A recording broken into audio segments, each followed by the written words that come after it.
All right, guys, it is 3:30 this Tuesday, March 18th. Fed meeting began. Tomorrow, we're going to be getting a Fed announcement, and we'll know what they do on rates. And then we're going to hear Powell talk about the outlook, if you wish. So tomorrow we've got a busy day. Everything is going to be focused on that Fed announcement. In the morning, we get mortgage apps. Nothing at 8:30. At 10 o'clock, we get Atlanta Fed business inflation expectations. We have an oil report at 10:30, and then we get at 2 o'clock the Fed announcement. So not much news ahead of that. But you can see after we sold off, we have pretty much been going sideways here around the 56.70. So very much a expected reaction. However, the setup here for a reverse retest on the 57.40 never really set up. They just kind of faded on us. We talked about it this morning. We were looking at we were right up here against resistance, reverse retesting it. We talked about the potential for a nice short trade for rotation back down. Now, the whole trade kind of happened right from the get-go at the morning, and then pretty much sideways, that sloppy action has been happening. So we'll see if there's any directional move here going into the very final half hour, but I would expect it to pretty much stick around this area. So a little bit of weakness going into today's session, setting up for tomorrow. Not crazy amounts. We're still holding above this 56.50 level. And I think if they hold there, I mean, we have a decent shot at maybe trade back up again, maybe see that retest. Even if we get a retest of this area, still looking for a short setup against it, But they never set up for us today, but we'll see maybe another retest of this, the 57.30 to 50s in this upper area for a potential failure trade. We're getting out of that month worth, like mid-February to mid-March, kind of a doldrums period. We usually have a lot of weakness and volatility. Getting into that latter half of March, and usually we get a little bit more action there, a little bit more positive action. But with what's going on right now, maybe not. We'll just have to wait and see on that one. So as long as they hold above the 56.50s, I'm just going to stay range bound. If they take out that 56.50, I'm going to stay on the short side and see how far they can take it on the downside at that point. But this is a little low volume area right there at 56.50s. That's holding so far. And that's kind of where we're at going into the overnight. So starting off range bound, looking to buy against, maybe drop this edge down to the 60s, so 56.60s, 56.50s for rotations back up.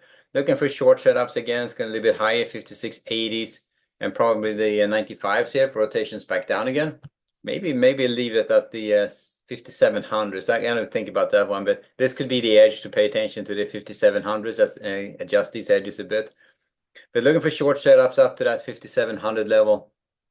Above that, kind of hop on the long side and see if they can get a decent retest of these highs.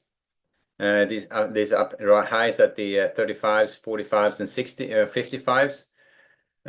We'll see if that materializes or not, but against these three, and next time up there, look for a short setup. It's anyone's guess though which side they're going to go on after the Fed meeting. So at this point, I would say that we cut off the buying, and we are entering stage 3 on that profile. So, and then in the bigger picture, as you understand what I'm talking about, this is a move out of the middle to the downside, all the way down here to the 55.20s. We got a reversal. They reversed all the way back up to the 57.50s. Now they're backing off. They cut off the buying at the 57.50s. They're backing off. And now we're heading back into this lower range. So that would be a stage 3, looking for a value spot there to build value. And then we'll see. Now, a piece of news can move it outside this range, can move it higher above the 50s, 57.50s, or even below the 55.20 to 30s. So we'll see how that pans out. But that's the structure of the market right now. So at this point, that's going to watch it. I'm not going to do much trading at this point late in the session. No trades on the ES for me today. I did take a trade on the NASDAQ, and that trade, I can show you that now. That trade was down back here. You can barely see it, but right here on that little run down here, that was when they ran down here into that 46, 40, 40, 45 support area. And they were down here, second time to it, 35s. They were probing to the downside. I stepped in front of it, caught a nice little pop to the upside. This little move is $50. This little move here. But I took profit early because it's so volatile. So I didn't want to get into that spot when they just rotate right back and shake you out of it. So early profit on that one. Still $50 in the one contract on that one. And then since then, we've just been going sideways. We did get one attempt to take it higher, right up here to the mean. And as we said earlier on in the 2 o'clock hour, looking for a potential short setup against that level. So it's kind of a V-top, so not necessarily super obvious setup. You had to be aggressive on this one if you want to get in. Getting in late on that one, give you a shitty trade location, 750 up to the 780, so like a 35-point deficit on that thing. That's a little bit too much. But so far now they're heading back down again. So we'll see if we get some selling weakness into the close or if they're going to be able to hold this line. So anyone's guess. But if we see weakness into the close, and on the ES, it's the 5650s. On the NASDAQ, it's going to be, well, it's going to be this level, the 645s. So if they start trading below that 45, they probably did a couple of times, but they start heading below that one, just stay on the short side at that point. Bets are off, we're heading lower. So we'll see how that whole thing shakes out, but we've got a pretty interesting setup for tomorrow. So they cut off the buying here on the NASDAQ. In the bigger picture, they cut off the buying at the 2150. They cut off the selling at the 160. So first way down, cut off the selling, cut off the buying, back in the middle. And they're pretty much in the middle on the NASDAQ. So NASDAQ is pretty much right smack in the middle of the distribution right now. We'll see how it's going to react going into the close though. But today has been very much a risk-off kind of a day. It feels very, very much risk-off. So everything I have is in the red. Looking at everything, Meta is down, Palantir is down, Nvidia is down, Tesla is down, everything is down. Crazy. So risk-off is what it feels like. Now looking at the bonds, the bond market is pretty much range bound a little bit to the upside, but they've been slowly grinding higher. They were down here against support at 1614s early on. Now they're up at the upper levels at 1714. So I would just start off range bound, looking for short setups going higher. Maybe look for early strength, but look for short setups against the 08s, 14s, and the 20s for rotations back down at this point. So that's kind of the bond market right now. And then finally, oil and gold. So oil and gold pretty much.